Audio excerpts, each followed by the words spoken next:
Hello, hello. You're tuning into another episode of the Wunderkind Show. Hey, yo, look. Today's topic, Doug Gottlieb. Look, I'm going to be real with you. There's something wrong with people that after being proven wrong, they stay on the path in which they are to validate why they said what they said. And he's the epitome, the example, the espoir, as some might call it. Yo, but look, no. Like, we're going to talk about it because he was going in on Lamar and the Ravens, saying that that the Ravens have given him ample amount of talent around him, and that, that he should pretty much be happy about it, happy with everything he's received. So I'm actually going to play you a small snippet of what he said and how I'm literally going to dissect every word coming out of this man's mouth. Because I'm starting to get tired of hearing this guy talk. And all of his biggest, we know what this is about. All of his biggest views come from him critiquing Lamar. So here we go. Check this out. And they haven't invested in it? No, they haven't gone out and gotten free agents. One, because the team doesn't believe in it. The team doesn't believe in high-priced wide receiver free agents. They draft their wide receivers, generally. And do a good job of drafting them. And secondly, why do you need to? And look at the wide receivers who have signed as free agents, and it's hit or miss. And, by the way, wide receivers aren't exactly thrilled with how he throws the football sometimes. Everybody loves Lamar Jackson, the dude. Great dude. But you don't hear wide receiver going, you know where I want to go? I want to go to Baltimore, where they run the football 3/4 of the time. It's effective. It works. It's just hard to recruit anybody to come as a free agent, rightfully so. And honestly, they don't want to pay that much money because they want to win based upon running the football, playing great defense. And then every once in a while, Lamar has an explosive play because the guy throws the ball downfield really well. But I've heard on like 6 different shows today, like, man, they really need to pay Lamar Jackson. They never said they weren't going to pay Lamar Jackson. This is exhausting. You are all exhausting because what you will do, and look, that was the snippet. Let me tell y'all this right now, bro. I'm going to dissect what this man said the best way I can, being as serious as I can. Okay, let me tell you where he lost all credibility in his argument. And this is the kicker. He said that they like drafting their wide receivers. And they're good at it.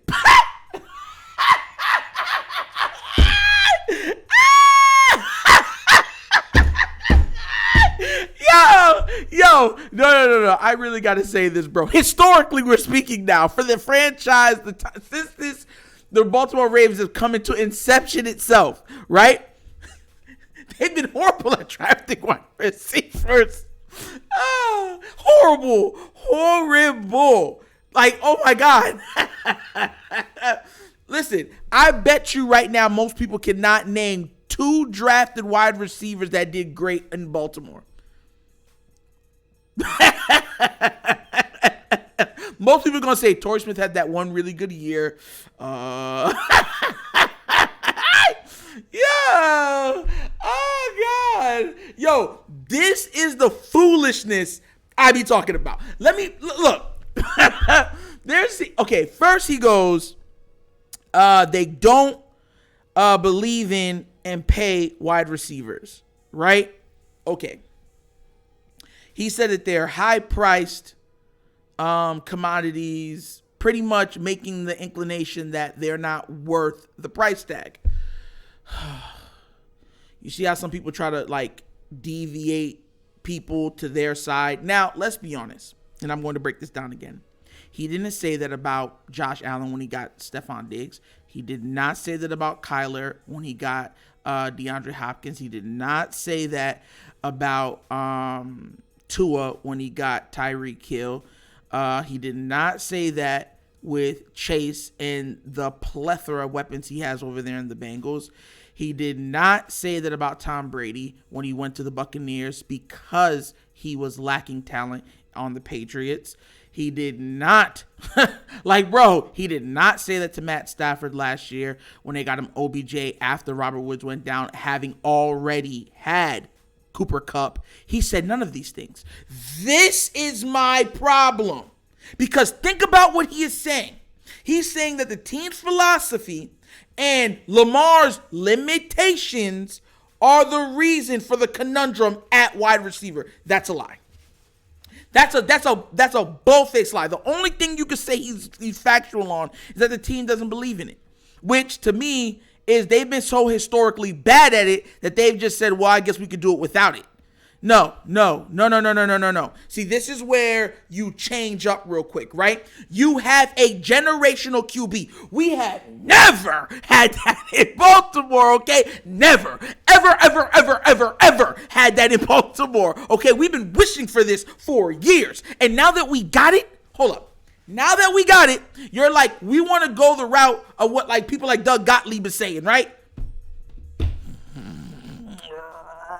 It doesn't make sense. Then he goes on to say that the way Lamar throws the ball is part of the reason why wide receivers do not want to be here.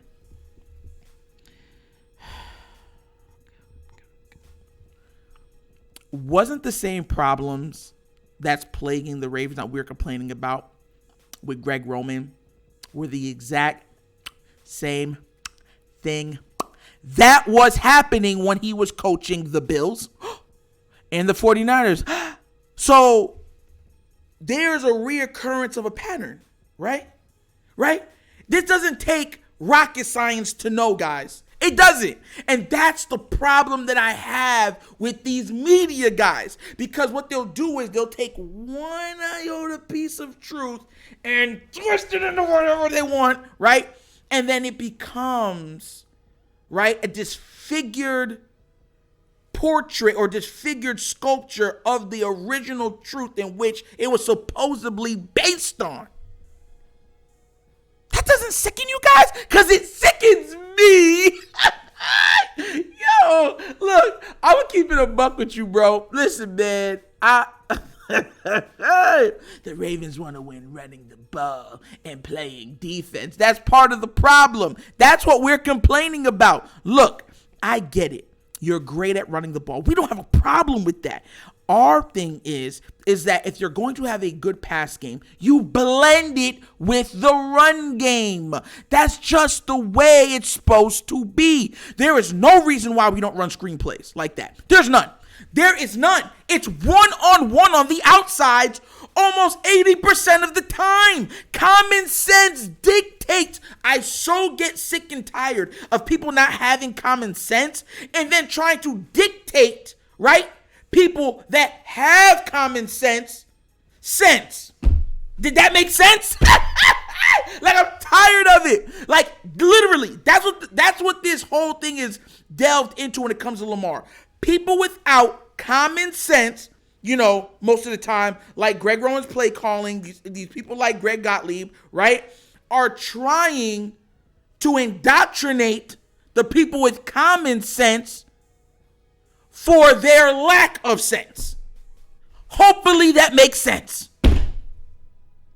And I'm going to go even a step further. Them talking about Lamar makes sense. Woo! Woo! Woo! Woo! Double, triple, because I'm on that combo breaker. Yeah! Look, bro, listen, I get it. Lamar Jackson is a mercurial star that anytime his name is brought up, it's subjected to views because he's a hot button topic, right? He's like Donald Trump in the White House without all the scandals and everything else. That's what he is. He's a hot button topic. Anytime his name is brought up, views go through the roof. Through the roof. Mind you, I'm going to show you how crazy this is, right? Credibility-wise, I could cover just Lamar Jackson. Seriously, as a guy that's doing the media thing, I could cover just Lamar Jackson and my views would probably go higher. But I diversify because I believe in covering sports in a whole, right?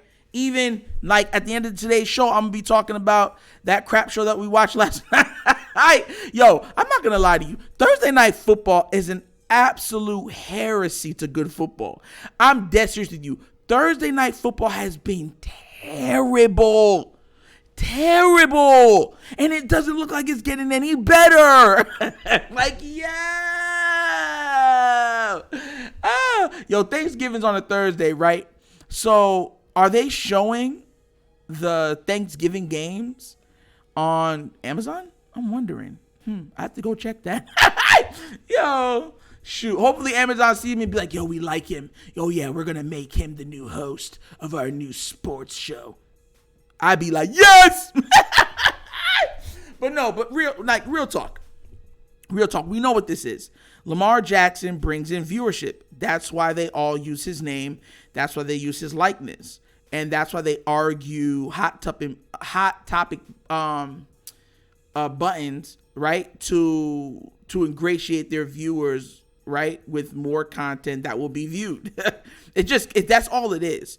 What he is saying makes no sense because a good team, right, just like how they say a leader recognizes where the weakest link is and he fixes the weakest link because you're only as strong as your weakest link. No matter how strong a chain is, you will break or the chain will pop or break wherever the leak that unsubstantiated link is located.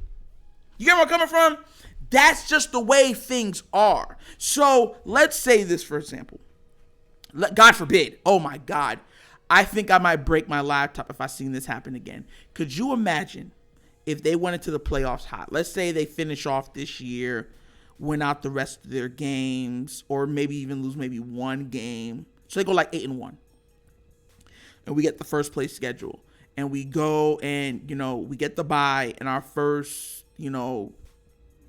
opponent is like the Bills, right? Let's just say it's the Bills. So we got to play the Bills. And these receivers drop 6 or 7, passes. Maybe even 8. What would be the excuse for the lack of production from the wide receiver spot then? Whose fault or who would you blame it on? Ask yourself these questions because these are the questions I ask. When you look at what could happen and what has happened, wouldn't you fortify yourself? Wouldn't you say, hey, look, I can't go down that road again, man. We've seen in 2019, these guys dropped everything. Let's get them some weapons, right? It's not just about drafting talent. Drafted talent does not indicate that they'll be stars in the NFL. If that was true, the New York Jets, the Miami Dolphins from the years prior, the Detroit Lions, all these teams would be Super Bowl teams because they've been garbage for years. And that's not a shot at the Dolphins or anything like that because y'all have. Right? It's like y'all make the playoffs once every like 10 or 15 years, something like that. That's part of the reason why the Patriots had such an easier time always winning their division. Because Buffalo perennially, after, their glory years were bad. The Jets were perennially bad. And the Miami Dolphins were perennially bad. So, it's common sense. High draft picks do not always pan out. They got Baker Mayfield over there in Carolina with no helmet on going, good job, baby. Yeah, baby, what's up? Just headbutting people that literally have helmets on, and he has no helmet on. He should be drug tested after the game. The man was just headbutting people with just a hat. Bang! He headbutted another person who had a helmet on so hard that they went, oh. They're like, God dang. That's wild. Hey, yo, listen. Remember when y'all were kids, right? And your parents were like, stop being so hard at it, and you're so stubborn. My God, you have a block through your head. Your skull's so thick. That's Baker Mayfield. He's the example. But yo, back to Doug Gottlieb. This is, after a while, there has to be other topics that he's good at talking about, because he hasn't been good at talking about anything else. Lamar Jackson, to me, in my opinion, is the MVP this year. Yes, other QBs have had more boisterous seasons thus far, loud, gratiated amongst, statistics. But Lamar's doing it with the least. He's doing it with the least. I love how even the O-line is getting, listen, run blocking, they're doing their job. But pass pro, they're like, oh, they're only giving up 2 whatever pressures. Bro, how are y'all grading this? Are y'all not watching the games? Lamar Jackson is escaping crazy sacks. I mean crazy. It's the same thing that can be said about even somebody like a Patrick Mahomes, who escapes a lot of sacks, a lot of pressures. Like, no. We know what a good O-line looks like. Tom Brady had one in New England for years. Peyton Manning had one in Indianapolis and the Broncos for years. Drew Brees had one down in the Saints for years. We know what good offensive lines are. They give you time, consistent time. Morgan Moses has been beat. He was graded the highest rated by PFF on the Ravens the last game. And I was like, how? Like, what is your... Bro, they graded him the highest, and they gave Houston not even top 10. Houston was rated like a 56. With an interception, 2 sacks, 2.5 sacks, almost 3 sacks. And he was only rated 56 in the game. PFF be tripping. But, look. We ourselves have to start holding these media guys to a higher level or a higher standard, because they're speaking foolishness, right? Because they know it's hot button topics. They know it. And that's all he's doing. I'm covering him this time simply to let people know that that's all he's doing. That's all he's doing. He doesn't even believe what he is saying. He doesn't. I'm telling you he doesn't. Because let me show you how this works. If Lamar Jackson goes out there and wins the Super Bowl, everything they do is going to walk back more than half of it. He's going to be like, you can't blame me for saying what I said. A lot of quarterbacks don't pan out. We thought Baker Mayfield would pan out. We didn't think Josh Allen. That's going to be the path that he uses to get away from the hate and vitriol that people are waiting to give him if they win the Super Bowl this year or make it to the Super Bowl this year or the AFC Championship game. And I'll be real with you, do not let him off the hook. He has been literally one of the most vocal haters of Lamar. And after a while, it becomes hating. It really does, because when you start saying things like the team has done well drafting wide receivers, that's not even historically correct. That's been one of the biggest problems that they've had for years. Hence why they had to go get Anquan Bolden. Hence why they had to go get Desmond Mason. Hence why they had to go get Steve Smith. Why we've been clamoring for a wide receiver now.